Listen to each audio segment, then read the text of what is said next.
Saint-Germain, c'est un petit peu le lieu, l'épicentre de la littérature et des arts. Et on y a toujours vu, trouvé les galeries d'art, les artistes, les écrivains dans les bars de Saint-Germain. Et parmi les bars de Saint-Germain, il y en avait un qui était plutôt une boîte de nuit, c'était chez Castel. Et donc Castel est une légende de Saint-Germain-des-Prés.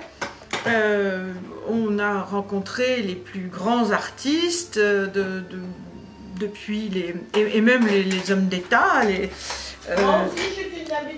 femmes les plus magnifiques comme Eva Rüdling qui est ici, Jean Seberg, puisqu'on en parle ici dans un de ses livres, Romain Gary, que puis-je dire, Belmondo, enfin toutes les personnalités sont venues s'amuser, se réjouir, discuter chez Castel, à la table de Jean Castel. Et moi j'y suis allée parce que j'étais emmenée par Roland Topor. Et Roland Topor, c'était un homme qui avait le goût de la nuit. Outre ses multiples talents, il aimait beaucoup la nuit pour vivre en décalage, pour être... c'était pas un voyage dans le temps, enfin si c'était un voyage dans le temps, c'est-à-dire la nuit et le jour était une dimension qu'il avait envie d'explorer à sa manière. Ça lui donnait peut-être plus de liberté parce que les relations sociales sont différentes la nuit de celles du jour. Et c'était aussi un moment où germait chez lui énormément d'idées magnifiques. Donc des années plus tard, avec Noël Châtelet, des amis autour d'une table, nous avons cherché un sujet pour un prix littéraire. Et tout d'un coup, à force de discussion, j'ai lancé, et pourquoi pas, le prix du roman de la nuit. Et pratiquement instantanément, tout le monde dit mais oui, le prix du roman de la nuit, personne n'avait jamais eu cette idée. Et donc on s'est lancé en pensant que bon, on aurait quelques beaux livres, on pense à Baudelaire, à Victor Hugo, à des passages, des poèmes ou des chansons, Paris s'éveille, etc. Mais ou de la musique, Round Midnight, mais maintenant, des livres, est-ce qu'on allait trouver assez de livres pour pouvoir faire vraiment construire un prix littéraire digne de ce nom? Et en réalité, nous avons trouvé mais énormément de livres, mais une foison merveilleuse. Et quand on regarde même le prix Goncourt, on s'aperçoit qu'un nombre incroyable de livres avec le titre de la nuit ont été couronnés par le prix Goncourt. Donc, notre idée de prix s'est lancée, nous en sommes à la 3e édition, et de plus en plus de livres aussi magnifiques, avec des grands auteurs, sont apparus. Et ce qui est très joli aussi, c'est que en fait, personne n'a essayé d'écrire sur la nuit pour correspondre au prix, c'est simplement parce qu'ils écrivaient sur la nuit. L'année dernière, la lauréate Yakuta Alikavazovic a écrit une magnifique histoire. Bon, c'est une histoire d'amour avec un portier de nuit. Une jeune femme qui vit dans un hôtel et qui va courir, traverser, partir dans les pays de guerre et essayer de retrouver sa mère qui avait disparu. Donc c'est la quête d'une mère, mais c'est aussi mélanger plusieurs fils dans un récit est merveilleusement écrit. La toute première année, c'était Isaac Rosa. Isaac Rosa avait remporté le prix Cervantes. C'est l'équivalent du prix Goncourt en France. Et c'est aussi un écrivain, un jeune écrivain d'une puissance et d'une force vraiment passionnante. Donc lui, c'était La Chambre obscure. Cette année, on se déchire pour les titres, tous plus intéressants les uns que les autres. Je pense au livre de Kamel Daoud, le peintre dévorant, je pense qu'il est là, le peintre dévorant la femme de Kamel Daoud, vous voyez la Digue des Noirs. En fait, c'est une collection qui vient de se créer chez Stock et qui s'appelle Ma nuit au musée, donc qui est complètement, en fait, pour nous, sans le savoir. Ici, bon, il y a plein. Cette année, on a plus d'une trentaine de livres à lire au moins. Une nuit avec Jean Seberg, le très très beau livre de Joachim Snerf qui s'appelle Cette nuit, édité chez Ulma. Thierry Froger, Les Nuits d'Ava chez Actes Sud. Intéressant de penser comment on joue avec les icônes du cinéma. Et puis, et en même temps, il se passe une chose absolument incroyable la nuit avec Ava Gardner alors qu'elle est à Rome. C'est très bien écrit par donc Thierry Froger.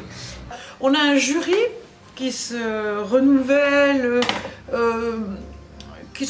toujours un tout petit peu. Il y a une ou deux personnes qui peuvent arriver, redonner du sang, de l'énergie. Ce qui est intéressant dans un jury, c'est que chaque personne apporte sa personnalité, ses connaissances, ses ouvertures, ses contacts pour développer le prix, pour qu'il devienne de plus en plus intéressant et connu. Et donc là, Yvan Amar est journaliste de longue date, merveilleux linguiste, journaliste, il est aussi à France Musique et à RFI. Jérôme Attal, écrivain, musicien, il était parolier même des derniers disques de Johnny Hallyday, pour ses chansons, mais Eddie Mitchell, Florent Pagny, enfin, Vanessa Paradis. Jérôme Attal a beaucoup de belle énergie, on va le voir, il présentera aussi une partie du prix, la remise du prix le 12 mars. Vous avez donc Ariane Bois-Elbron, qui est, elle est romancière, elle est journaliste elle aussi, elle a écrit pour des revues, notamment Psychologie Magazine, et aussi elle est vice-présidente des affaires culturelles de la SGDL, Société des gens de lettres. Bon, elle aussi apporte beaucoup de joie, de belle énergie. Julien Sandre, écrivain, directeur d'édition et jury de plusieurs prix littéraires. Il est notamment jury du prix Régine de Forges qui était aussi une amie de Roland Topor et une amie de un bel auteur, un bel éditeur. Et Camille, sa fille, a monté un festival et un prix littéraire autour de Régine de Forges à Limoges et à Paris. Donc Julien Sand fait partie de son jury, ainsi que Noël Châtelet, donc Noël Châtelet dont j'ai parlé tout à l'heure, qui fait partie des personnes comment dire, fondatrices du prix. Mélinda Elie, elle, directrice de chez Castel, et qui apporte beaucoup de sourires, qui s'occupe de l'infrastructure dont on a besoin, qu'elle nous accueille magnifiquement. Géraldine Laurent est une musicienne, une grande saxophoniste alto, et donc elle a un avis très passionnant sur la nuit, des idées très, très précises. Lors de la nuit de la lecture, on a organisé une nuit de la lecture magnifique, avec plein de jolis textes en présence d'auteurs exceptionnels. Géraldine Laurent a joué du saxophone et c'était un très bel hommage à la nuit et aussi un dialogue entre la musique et la poésie. Très très très chouette. Et Stéphane Lévy-Kunst est écrivain, essayiste, co-scénariste avec son frère d'énormément de films qui ont été diffusés à la télévision, bien sûr. Sandrine Tadei entre au prix cette année avec Agnès Touraine. Voilà une belle équipe pour couronner des magnifiques auteurs. Et quelquefois, on est obligé un petit peu de se fâcher parce qu'on n'a pas tous les mêmes avis, on voudrait défendre un plus que l'autre. Est-ce que j'ai parlé de Kiko El Clinico, de Kiko Herrero, magnifique livre édité chez Paul, un peu surréaliste et je dirais un équivalent littéraire d'Almodovar, un type vraiment une très belle lance. Pour cette année, les 5 nominés. Donc il y a aussi Capucine et Simon Johannin pour Nino dans la nuit. Une histoire d'amour moderne, incandescente, avec un langage très cru et qui a emporté un attrape-cœur, comme dirait Jérôme Attal, qui était très défendu donc par Jérôme et par quand même quelques-uns. Elisabeth Quint, elle a écrit un livre qui s'appelle La nuit se lève, et c'est parce qu'elle a peur de perdre la vue, et donc la nuit, en l'occurrence ici, c'est le noir, et c'est la peur du noir qui pourrait s'abattre sur son monde. Et c'est une très jolie recherche sur justement la vue, et extrêmement émouvant. C'était aussi elle, une noctambule, une femme qui aime beaucoup la nuit. Donc on a parlé de Kamel Daoud tout à l'heure, et voilà, les 5 nominés sont là. J'espère que la remise des prix sera épatante, éblouissante, et que tout le monde voudra y revenir. J'ai les nominés, El Clinico. Alors, El Clinico, je sais pas si... Ah non, ben non, il y en a 3 que j'ai pas. Tu peux peut-être avoir ça, El Clinico, oui, il y est. Le Kamel Daoud, là, c'est sûr. Et manque de bol, je n'ai pas, puisque je l'ai passé à mon assistante, le Elisabeth Quint, La nuit se lève.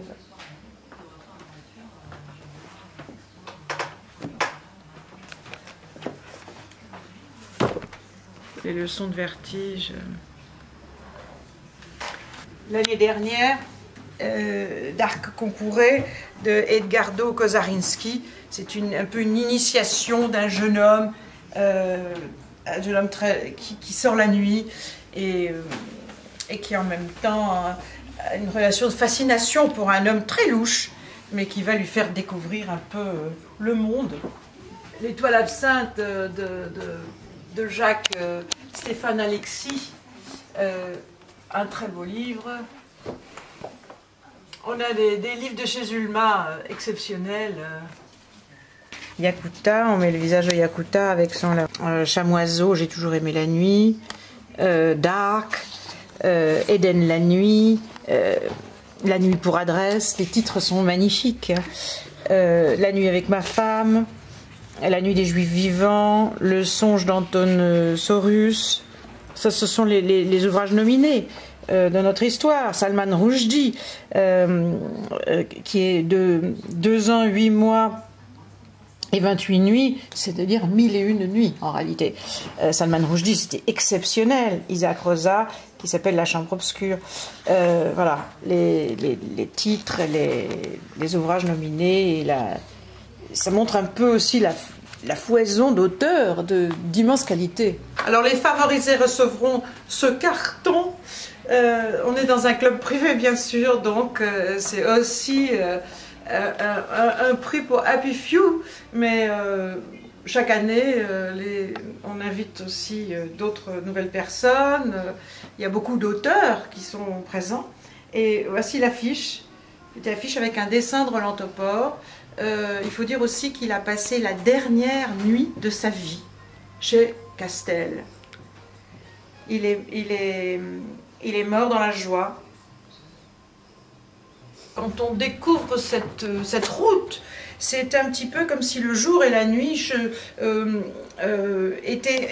cheminaient en parallèle, comme 2 mondes.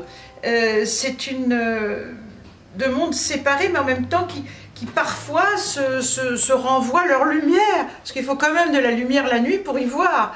Il faut en tout cas des petites lumières, des étoiles. Il faut une nuit de pleine lune. Mais en tout cas, ce qui est intéressant, c'est que voilà, on découvre les livres, mais on ne découvre pas que les livres, on découvre que finalement, il y a une nuit pour chacun. Personne n'a la même nuit. Tu as l'enfant qui a une nuit de terreur parce qu'il a peur d'un monstre qu'il a vu dans un rideau. Mais aussi, il y a des nuits de délices sexuelles, il y a des nuits de musique, il y a des nuits d'espions, il y a des nuits d'assassins, il y a des nuits... finalement, ce qui est magnifique, c'est ce monde qui se permet des ombres, qui se permet de ne pas avoir, de ne pas mettre le feu partout de la lumière, et qui est aussi bourré de poésie, bourré de rêves.